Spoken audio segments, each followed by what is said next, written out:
Hello everybody, I am Angelia. Welcome back to Read and Reread. Today I have the October wrap up and I look at my October pile and it's not the biggest pile ever, but I really like the range of things that I did read in October and I had some really good reading experiences.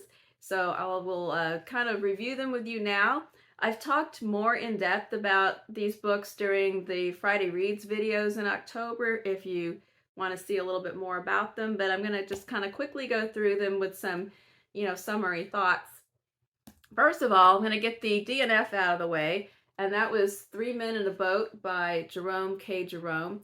And this one just didn't work for me, and I'm not sure if it was the book or me because I was traveling at the time I tried to read it. And what I was expecting was a very goofy, funny, like Victorian romp kind of book, and instead it kind of was really slow to get off the ground, and the things that were supposed to be funny were kind of skimpy on the funny. But I'm not sure if it just hit me wrong or it wasn't quite what I was expecting, or if it's just not that good. So I might have to try it again, but 3 Men in a Boat was a DNF. I just could not get into it. So then I moved on to Confidence by Denise, Mina. And Confidence was a second book following the book Conviction, which you need to start with if these books appeal to you. And Conviction set up the relationship of Anna and Finn, who are neighbors. And in the first book, their spouses turn out that they've been having an affair and they run off with each other. And Anna and Finn end up, through a series of unfortunate events, end up being podcasters and true crime podcasters, and they solve a mystery. The mystery has to do with events from Anna's past. And so in this second book, they begin on a holiday as a blended family with Anna's ex and her kids and Finn and his new girlfriend and all this stuff. And the holiday is like a disaster because the weather's bad and people don't like each other.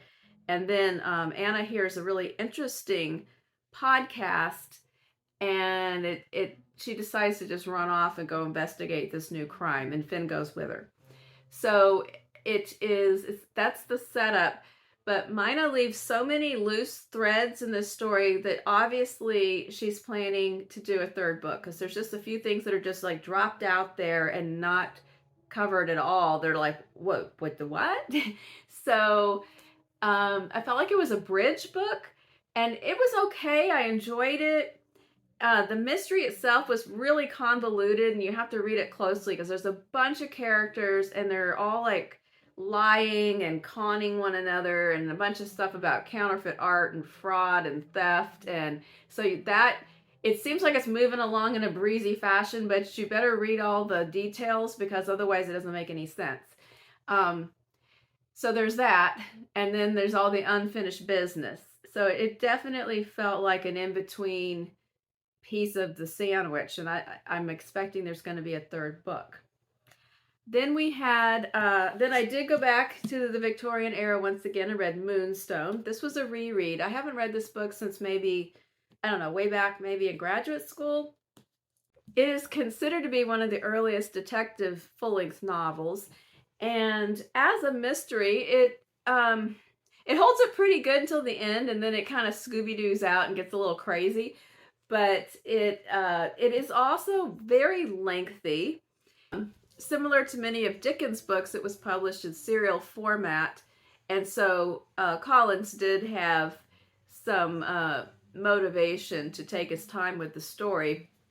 And it also, interestingly, has multiple narrators, which I don't think is really common for that time period, but I love multiple narrators. And the story of the theft of the Moonstone and the subsequent investigation and the eventual solution is progressed through different people's accounts of what they remember happening that have been collected together. And some of the voices are stronger than others, but there's a lot of humor. The mystery is decent. It's just, it is a good, it's a good selection for the Victorian reading mood. So I had fun with that.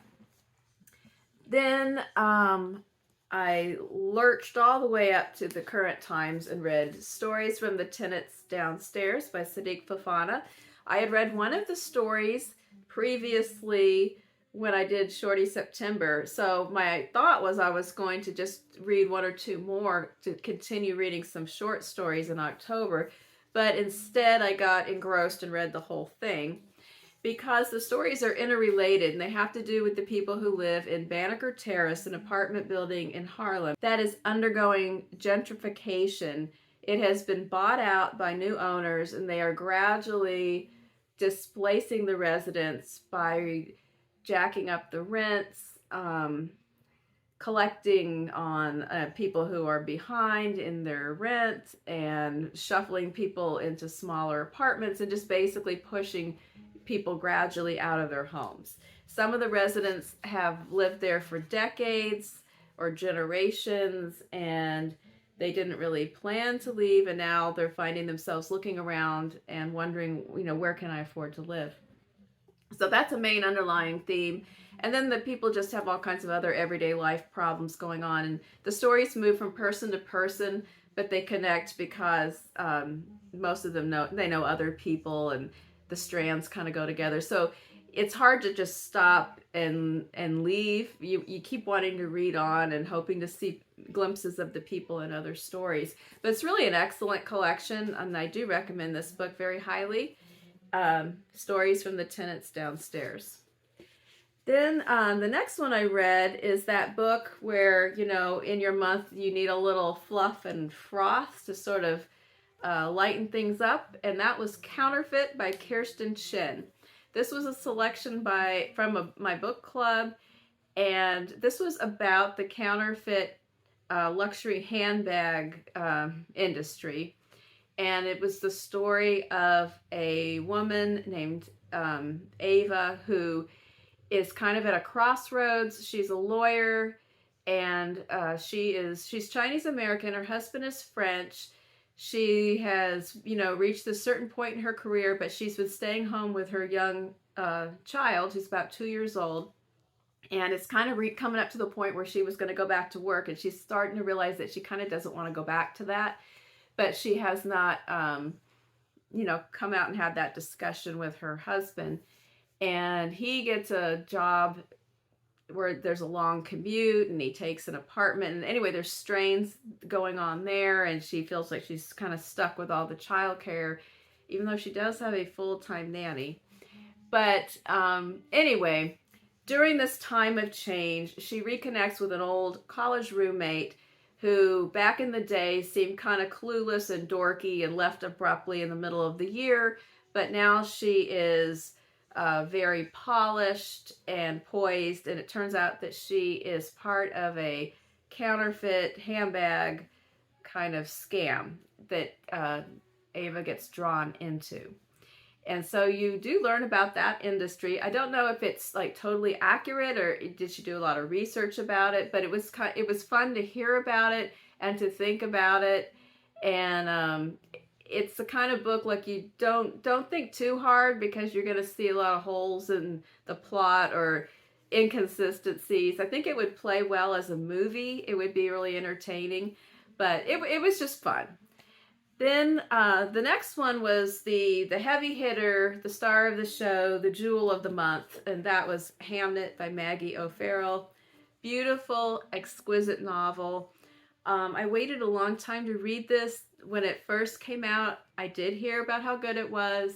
I kept hearing about how good it was. Somehow, I don't know why I was not reading it. I happened to find a copy at a library book sale, and that obviously was a sign to me to mend this discrepancy in my reading life and read Hamnet. And I'm so glad that I did. Absolutely exquisite story of family, grief, loss. It's a very sad but really, really fantastic historical fiction book. And then the last one that I actually finished in this month was Kindred by Octavia Butler. This is a science fiction book. So I feel like I really covered a lot of genres, time periods, moods, and stuff this month. And this one was a time travel novel about a woman named Dana who finds herself being transported from the 70s to a plantation in the early 1800s.